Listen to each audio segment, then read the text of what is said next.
চট্টগ্রামের সাতকানিয়া থেকে বন্যা পরিস্থিতির আরো খবরাখবর জানাতে যুক্ত হচ্ছেন আমাদের সাথে রনি দত্ত। যুক্ত হচ্ছে তার সাথে।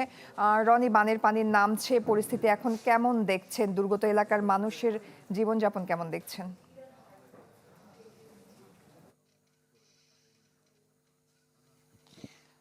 জয়ী, আসলে পানি কিছুটা কমতে শুরু করেছে।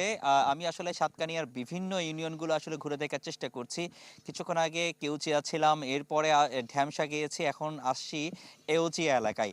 তো এই এলাকার পানিও কিন্তু আমরা যেখানে ছিলাম সেখানে পর্যন্ত ছিল, এখানকার পানি কিন্তু আসলে ধীরে ধীরে কমতে শুরু করেছে। আপনারা এই পানি যেহেতু কমে যাচ্ছে, এখনো কিন্তু মানুষের যেটা চিন্তা সেটা হচ্ছে ঘুরে দাঁড়ানো, কিভাবে তারা আসলে ঘুরে দাঁড়াতে পারে। এই যেসব ক্ষতিগুলো হয়েছে, বিশেষ করে ঘরবাড়ি যেগুলো ভেঙে গেছে, যেসব ফসলি জমিগুলো নষ্ট হয়েছে, এবং যেসব মাছের ঘের বা অন্যান্য যেসব এই ক্ষেত খামার বলেন বা পশুর এই যে মুরগির যে খামার, সেগুলো যেগুলো নষ্ট হয়েছে, তো সেই সব জায়গাগুলো আসলে ঘুরে দাঁড়ানোর যে চেষ্টা, সেই চেষ্টাটুকু আমরা আসলে মানুষের মধ্যে দেখছি।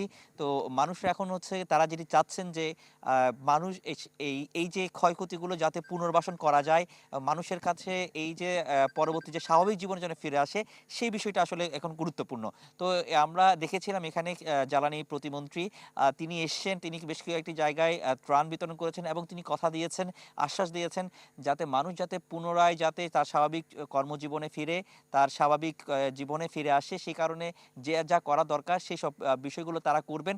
সেসব যে উদ্যোগগুলো সেগুলো সরকারের পক্ষ থেকে নেওয়া হবে।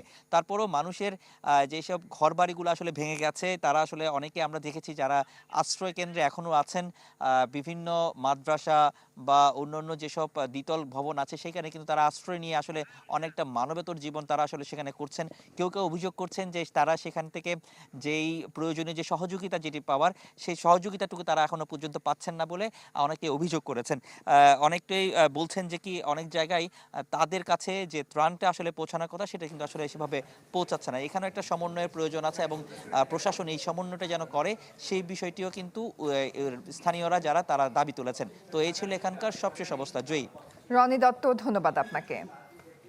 দর্শক, চট্টগ্রামের সাতকানিয়া থেকে বন্যা পরিস্থিতির বিস্তারিত খবরাখবর জানাচ্ছিলেন রনি দত্ত।